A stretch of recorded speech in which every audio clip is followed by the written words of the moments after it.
Welcome to the LowCarbUSA podcast, where we seek to inspire you to help us build this community. I'm Doug Reynolds. And this is Pam Devine. Okay, this morning I'm here with Dr Moe St Martin, and he's a family physician from Ontario. Dr Moe came to our very first event in 2016 in San Diego, and he came with, there was 5 of you, right, from your That's family, correct.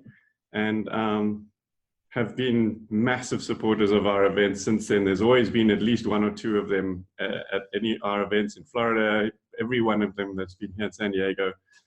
But this year they brought the whole family. There were like 14 of them came this year, so that's been really awesome to see the whole lot of you. Oh, thank you. But Dr. Moe, as I seem to remember, you were already exposed to the keto conversation by the time you came to San Diego the first time. Yes, I mean, my journey is probably at least 15 years long, and I've got a personal weight loss of 140 pounds.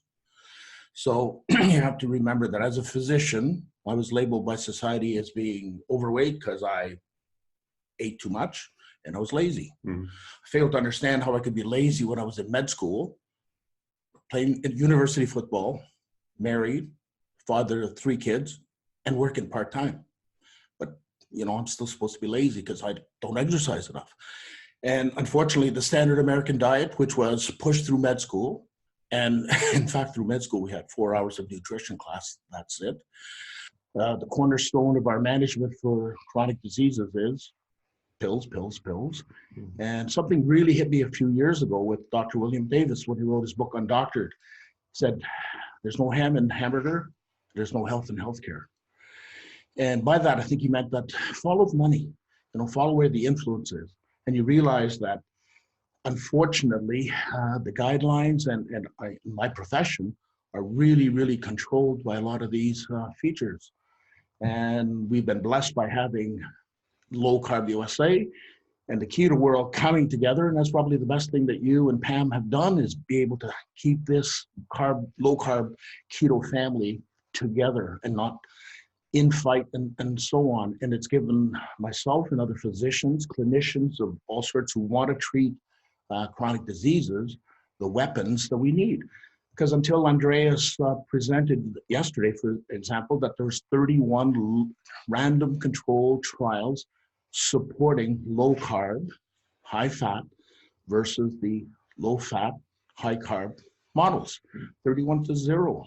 And yet the guidelines still don't reflect that. So there's some cognitive dissonance, as Gary Taub mentions. And he's also been one of your regular speakers, and I've had the opportunity to meet him and talk to him. And that's the beauty of your forum. Yeah,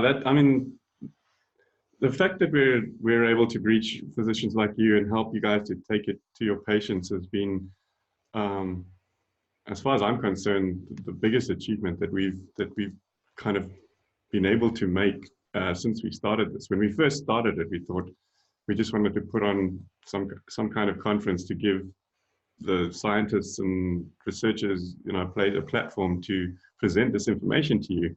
But the community, everything's evolved since then. It has morphed into so much more. Yeah, and I think Dr. Cywes yesterday in his talk on addiction and how it impacts diabetes and obesity just reflects the fact that we need a family, we need a tribe, as Mrs. Reifland talked about, in the management of this real serious addiction problem that we have.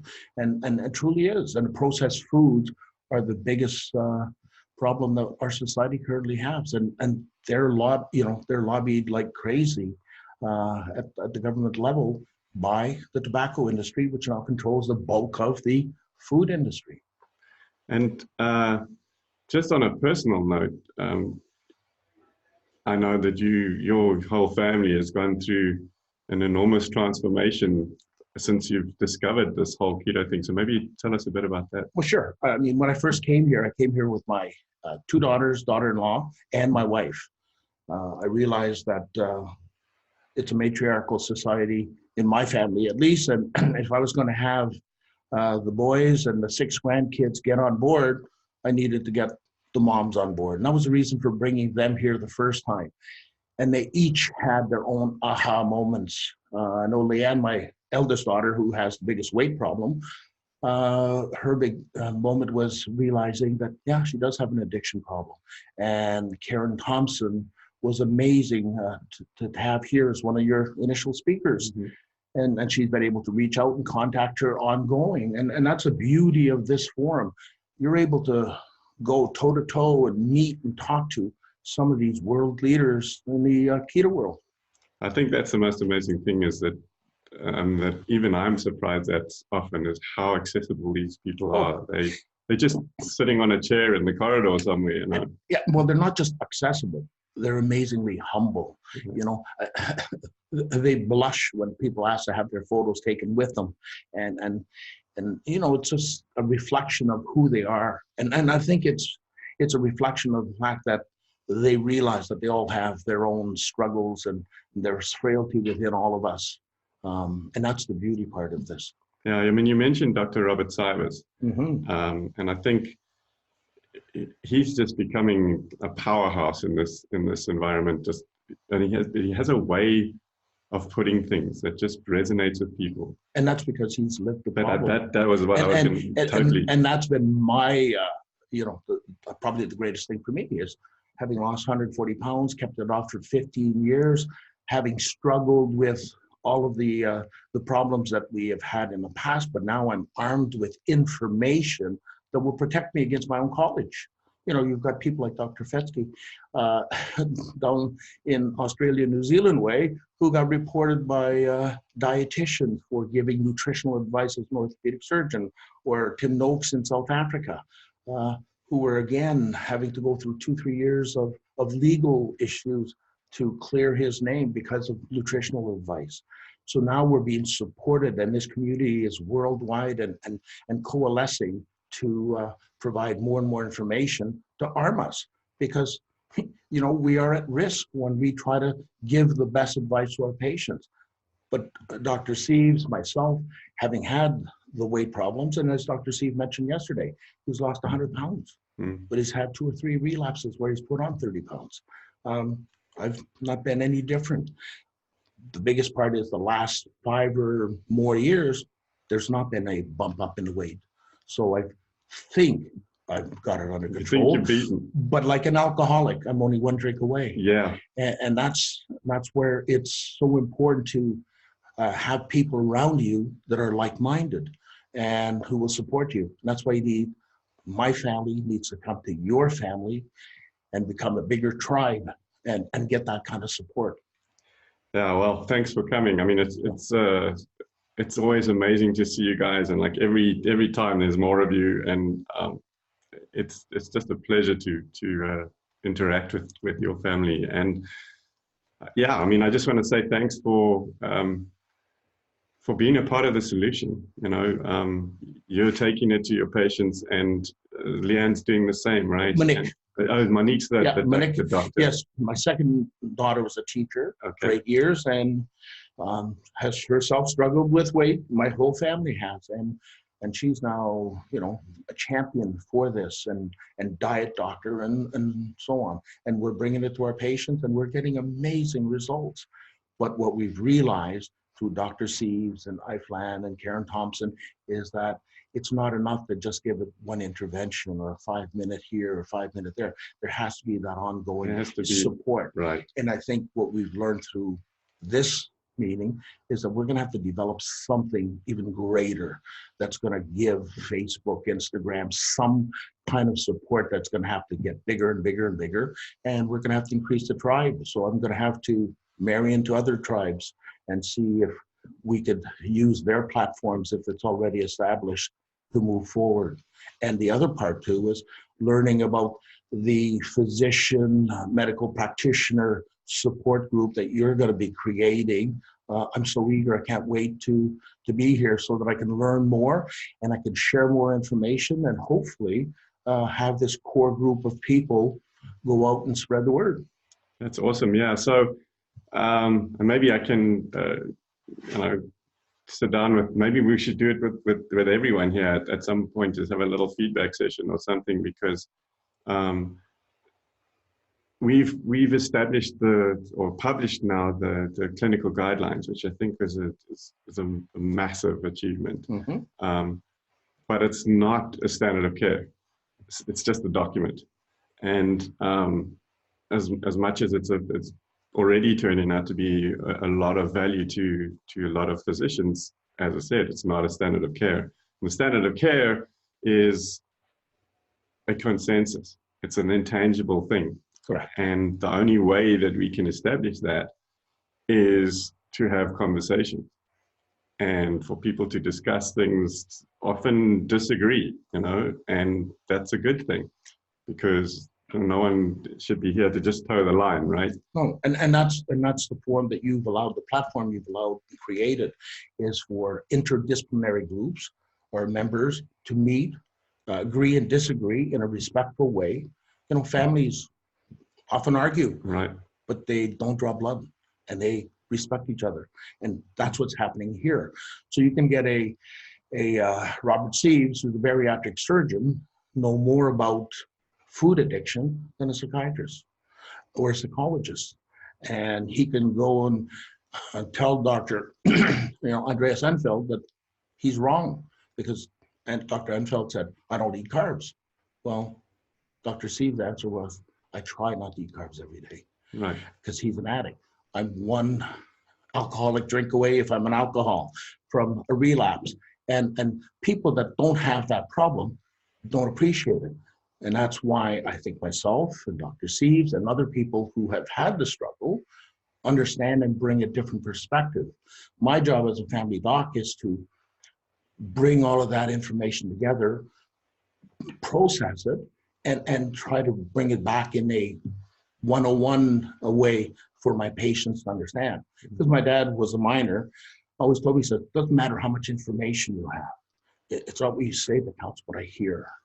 And people really don't care about what you've got to say in your message until they know that you truly care. right. Well, people that have had this struggle do care, and patients sense that right away. Yeah. So I think we bring a different perspective, and that's nice. But not everybody has to go through our struggles to still be very effective in the dissipation of this. Yes, well, and that's where we're hoping over time that we're able to reach people like that, because right now, almost every single doc that's taken this on board has done so because they've had some kind of personal breakthrough themselves. Mm-hmm. And so they've experienced for themselves, and they've often clandestinely done it just because they heard about it, but it's not an accepted practice, right? That's right. And then it works out brilliantly for them, and then they think, "Oh, well, okay, so this is real." Well, and a lot of these docs have had patients come back to them. Yes. And he'll say, "Well, I don't understand what you're doing, but keep doing it." Because your blood work is all Right. so much better. Yeah. How they've normalized. But we're still lipophilic obsessed, and we're still LDL obsessed, and there's still physicians out there who will try to grasp one number and not understand the whole picture. Mm-hmm. It's like Nasha Winters yesterday in her talk, when somebody had a snippet, and they said, "Well, I'm not supposed to eat fried meats, and that's what I do as a keto person." And she says, "Well, your epigenetic profile says that's one thing to consider, but you need to look at the bigger picture." Right. And that's what we have to do, is always look at the bigger picture. Keep in mind that numbers are just there to guide us, and we can't use that as the only thing. And that's where physicians and the medical model really fails. And that's why we keep pushing statins and statins and statins. There's no doubt statins are effective in a very small population. There's no doubt, well, no, I was going to say there's no doubt that the American Food Guide could be effective, but it's only targeting 12% of the population, because it says it's only for healthy people. Well, the rest of the population is no longer healthy. And if those 12% follow the food guide, they will become unhealthy. Right, yeah. And you mentioned something a bit earlier about you and Dr. Cywes, and that having a problem yourselves, and people that didn't have it don't understand. That's And I think I was guilty of that myself. When I first started this, I realize now I'm not a sugar addict. I used to eat tons of chocolate and all sorts of stuff, and thought I would really struggle with it. And I stopped cold turkey and never looked back. That's what I've had to learn, is that I've had to learn to understand that. Yeah. Because it didn't affect me, so I didn't understand it in the beginning. I was just saying, and people are saying it's not sustainable and all that, and I said, it's rubbish, man. It's like there's so much good food to eat. Sure. It's not a problem, but I wasn't an addict, and That's right. so I never struggled with And that. I think where it becomes unsustainable or less sustainable is because of the external pressures that have you go into relapse.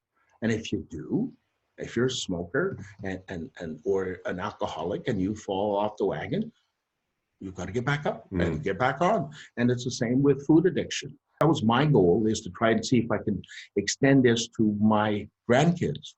And when I have an 11-year-old granddaughter having a keto club at school. Yeah, I heard about that. That is so awesome. And she would actually bring sugar cubes and have them understand how many grams in a sugar cube. And if you had a tablespoon of ketchup, that was a teaspoon of sugar. So here was a sugar cube. If you had a can of Coke, she brought in, and it was 10, 12 sugar cubes, a glass of juice, and so on. And there was one of her classmates actually said, I pack my own lunch now. Because his mom just packed garbage. Right. So it was kind of neat that an 11-year-old could start having that impact. That was so brilliant when I heard that story. Yeah. Oh.